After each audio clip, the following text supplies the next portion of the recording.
wabarakatuh. Perkenalkan, nama saya Kholi Suatul Mughniah dengan NIM 22810500017.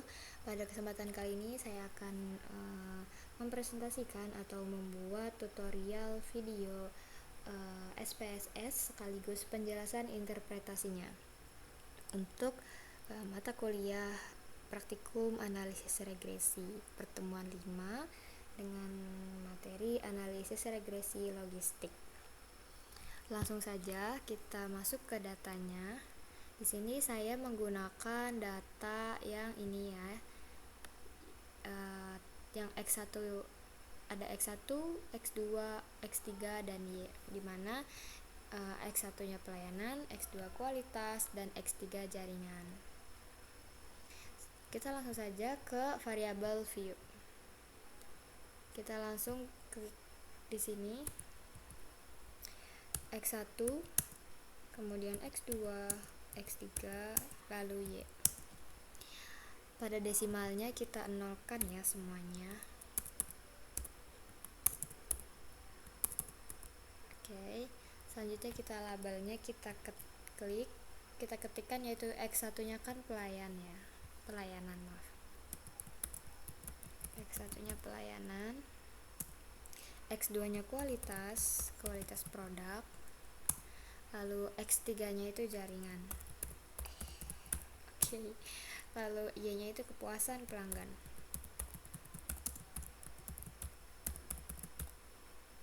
Oke. Nah, karena kepuasan pelanggannya itu ada yang tidak puas dan ada yang puas, maka kita ubah yang value-nya itu kita ubah dimana yang 0 itu tidak puas. Kita klik value-nya itu 0 dan labelnya itu tidak puas. Enter. Lalu kita klik satunya itu puas. Enter. Kemudian kita klik OK.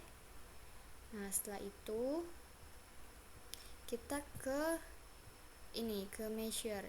Kita ubah menjadi scale yang X1, X2, X3-nya.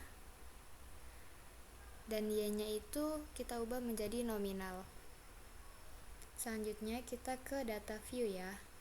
Nah, di sini sudah ada X1, X2, X3 dan Y. Kita masukkan data yang tadi. Data yang di Excel kita pindahkan ke SPSS. Ini X1, X2, X3 dan Y. Kita copy. Oke.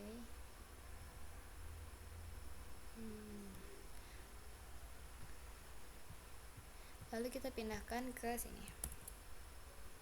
Nah, sudah masuk ke sini di X1, X2, X3 dan datanya itu ada 55. Dimana yang 0-nya itu tidak puas dan yang satunya itu puas. Oke, langsung saja kita ke analisisnya ya.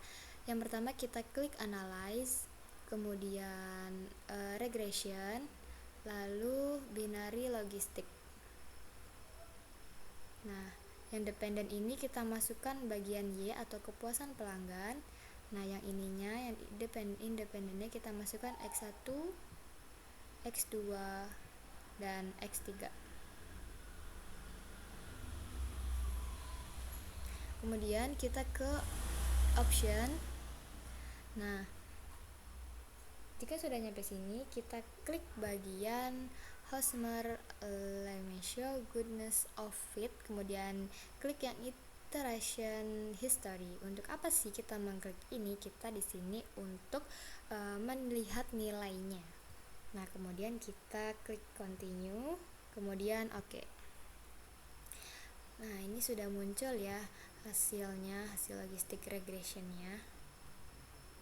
Selanjutnya kita akan menginterpretasikan. Di sini saya sudah membuat rancangan interpretasinya ya. Di sini judulnya itu adalah pengaruh pelayanan, kualitas produk dan jaringan internet terhadap kepuasan pelanggan.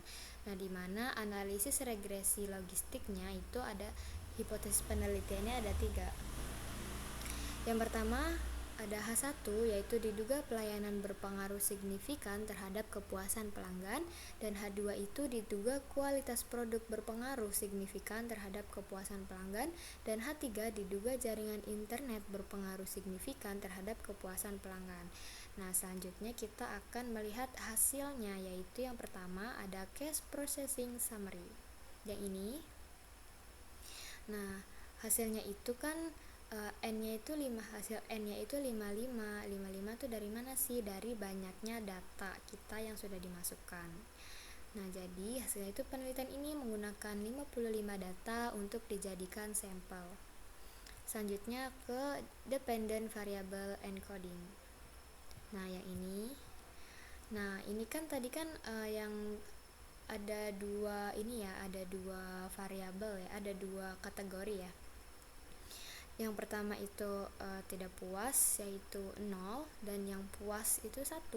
Jadi variabel dependent ini memiliki dua kategori, yaitu yang tidak puas 0 dan puasnya 1.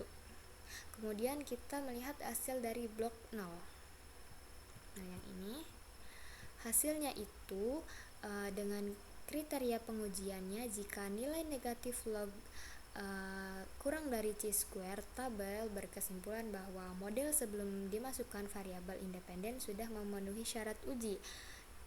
Sedangkan jika nilai negatif log lebih dari chi-square, tabel berkesimpulan bahwa model sebelum dimasukkan variabel independen masih tidak memenuhi syarat uji. Nah, selanjutnya kita mencari chi-square tabelnya. Gimana sih cara mencari chi-square tabelnya? Caranya itu dengan df sama dengan n dikurangi 1, di mana n itu banyaknya data, yaitu 55 dikurangi 1, jadi 54.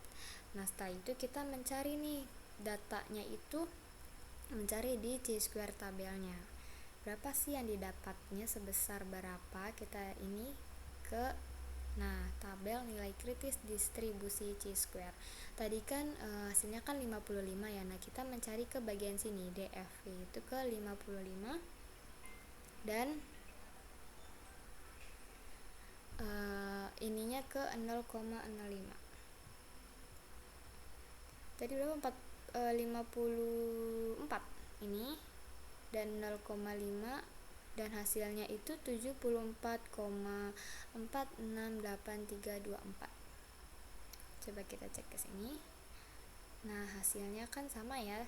Chi-square tabel yang didapat sebesar 72,153216. Artinya nilai negatif log ini lebih dari chi-square tabel 74,767 lebih dari 72,153216. Berkesimpulan model sebelum dimasukkan variabel X sebelum memenuhi syarat uji.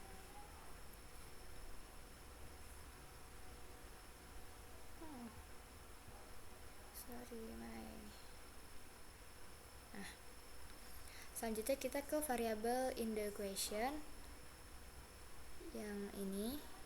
Nah, hasilnya itu karena sebelum variabel X dimasukkan dalam model mendapatkan nilai B atau koefisien beta sebesar 0,330 dengan odds rasio X B-nya itu sebesar 1,391.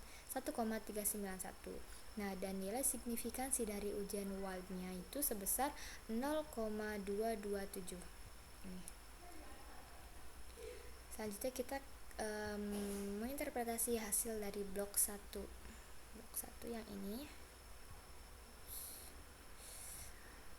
Hasilnya itu sama ya kriterianya, itu jika nilai signifikatif 2 log kurang dari chi-square, tabel berkesimpulan bahwa model sebelum dimasukkan variabel independen sudah memenuhi syarat uji.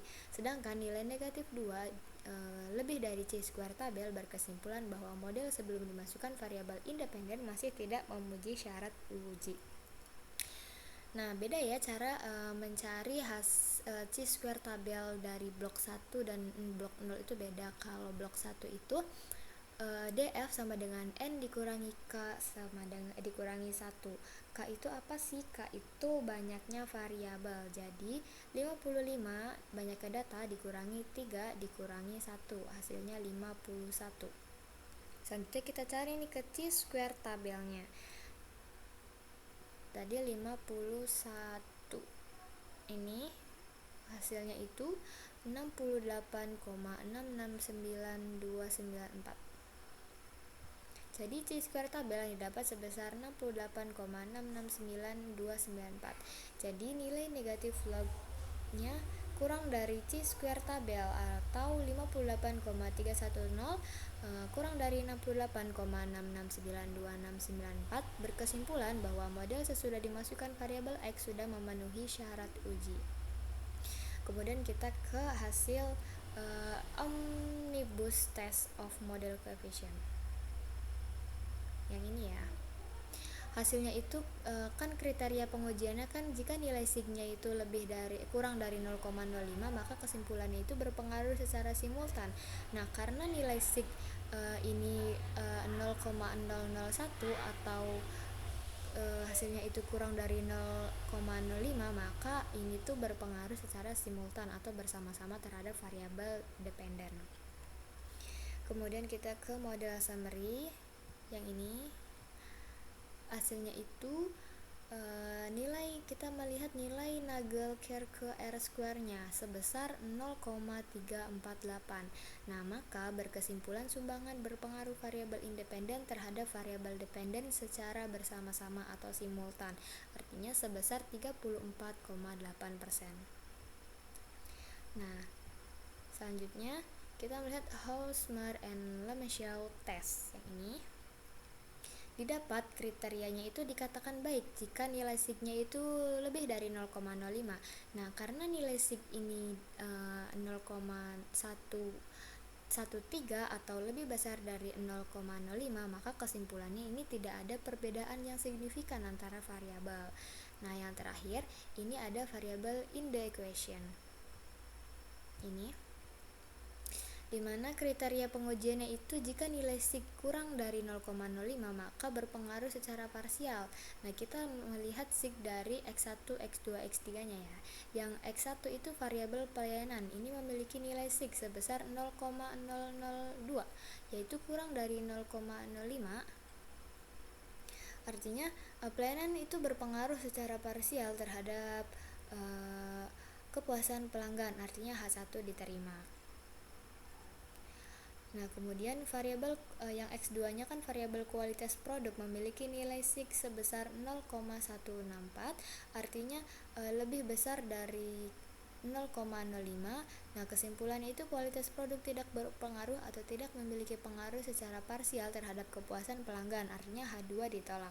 Nah, yang ketiga itu X3 yaitu variabel jaringan internet memiliki nilai sig yaitu 0,189, artinya lebih dari 0,05. Nah, kesimpulannya itu jaringan internet ini tidak berpengaruh atau tidak memiliki pengaruh secara parsial terhadap kepuasan pelanggan atau H3 ditolak. Nah, sekian dari saya. Kurang lebihnya mohon maaf apabila ada kekurangan dan terlalu buru-buru atau sebagainya. Sekian dari saya. Wassalamualaikum warahmatullahi wabarakatuh.